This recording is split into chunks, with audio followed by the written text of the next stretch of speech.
And we will move on, and I'll show you a couple things that I sometimes do different on this fly as I go through it. So I'm going to just cover the shank with thread, like so. Bring it about a third of the way back from the eyes. Look underneath my pile of debris to find my pliers. Cut a pair of eyes.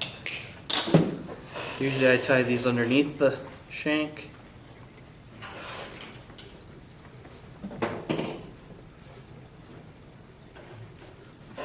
Let's see.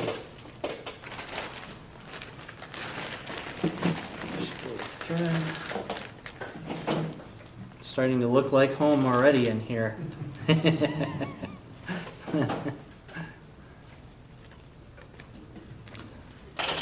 going to just take some Power Pro. This is a little different. This is a little bit heavier duty Power Pro, but it works just fine for what I'm doing. Tie it so that it's about a little bit longer than the hook.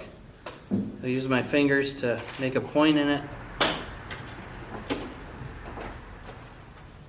Come up underneath, bind it down above and behind the hook, like so. And I'm going to use a little bit of flash, like so. Which river did you fish in British Columbia? This time the Dean. Oh, the Dean, cool. You use the Dean or the Beppy. Okay. And I'm going to take some black craft fur.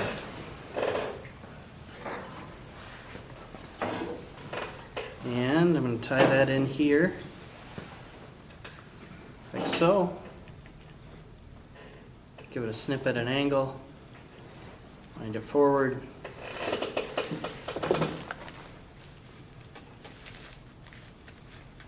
A little bit of dubbing. Forward to behind the eyes. Let's see, I need to cut mallard flank.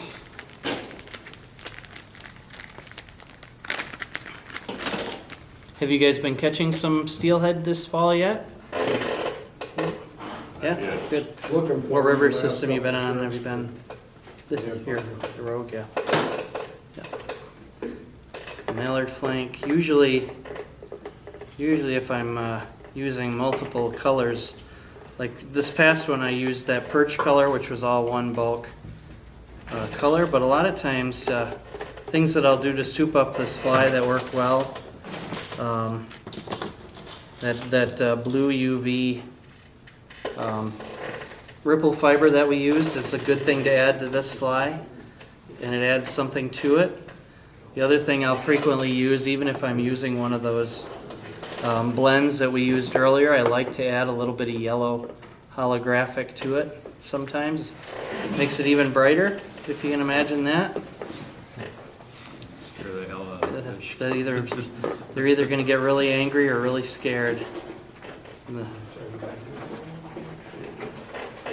And so then I'm just going to add a little more ice dubbing to the front. Again, if you want the fly to be a little bulkier at the front, you can tie in clumps of that, and it's a lot easier to do that way if you just want to. If you're having trouble dubbing, not everybody likes to dub, so that's a good way. And then I'm just going to take one more mallard flank, tie it on over that, give it a snip, fold the feather back. Whoops! I just did that to demonstrate how not to do that. Fold it back. Couple wraps.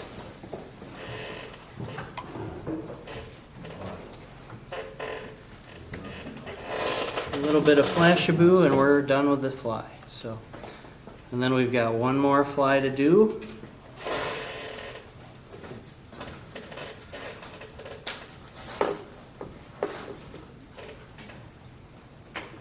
How's everybody doing? Okay? Good. You ever mess with different colored mallard? Yeah, a lot. I just find that I have trouble getting access to good quality feathers that are dyed. I mean, Yeah. I can find really good quality, just regular plain mallard, Mm-hmm. but I cannot find consistency in colored mallards. So, It's small, medium, large. mhm. I don't know which one he's using. Yeah, there seems to be. It's kind of hard to find good spay type hackle in general right now. That's marabou always works well, but Can't even get like wood duck. yeah, I believe it. Yeah. Like they haven't sent me wood duck in 3 years. Oh, So I really? don't know if they just don't have a distributor for it now Uh huh. and or a source for it.